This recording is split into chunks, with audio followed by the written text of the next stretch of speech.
AAA College of Engineering and Technology, Sivakasi.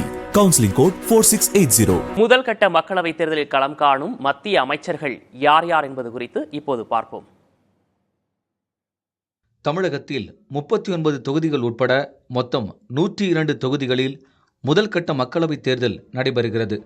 இதில் 8 மத்திய அமைச்சர்கள் களம் காண்கின்றனர்.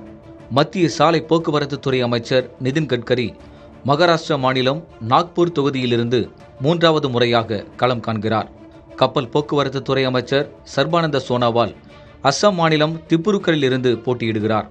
மத்திய அமைச்சர் கிரண் ரிஜிஜு அருணாச்சல் மேற்கு தொகுதியிலிருந்து 4ஆம் முறையாக களம் காண்கிறார். இவரை எதிர்த்து முன்னாள் அருணாச்சல பிரதேச முதலமைச்சர் நபம் துகி போட்டியிடுகிறார். உத்தரப்பிரதேச மாநிலம் முசாஃபர் நகர் தொகுதியிலிருந்து மத்திய அமைச்சர் சஞ்சீவ் பல்யான் களம் காண்கிறார். இவரை எதிர்த்து போட்டியிடும் சமாஜ்வாதி, பகுஜன் சமாஜ்வாதி வேட்பாளர்கள் கடும் சவாலாக இருப்பதால் இங்கு மும்முனை போட்டி நிலவுகிறது. மத்திய இணையமைச்சர் ஜிதேந்திர சிங் காஷ்மீரின் உதம்பூரிலிருந்து 3வது முறையாக போட்டியிடுகிறார்.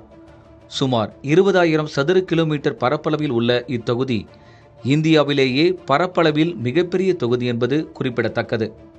மற்றுமொரு மத்திய சுற்றுச்சூழல் துறை அமைச்சர் பூபேந்திர யாதவ் ராஜஸ்தான் மாநிலம் ஆல்வரிலிருந்து போட்டியிடுகிறார். மத்திய சட்டத்துறை அமைச்சர் அர்ஜுன் ராம் மெக்வால் ராஜஸ்தானின் பீகானீர் தொகுதியிலிருந்து போட்டியிடுகிறார். தமிழ்நாட்டில் நீலகிரி தொகுதியிலிருந்து பாஜக சார்பில் மத்திய அமைச்சர் எல் முருகன் முன்னாள் அமைச்சர் ஆர் ராசாவை எதிர்த்து போட்டியிடுகிறார். புதிய தலைமுறைக்காக செய்தியாளர் குழு.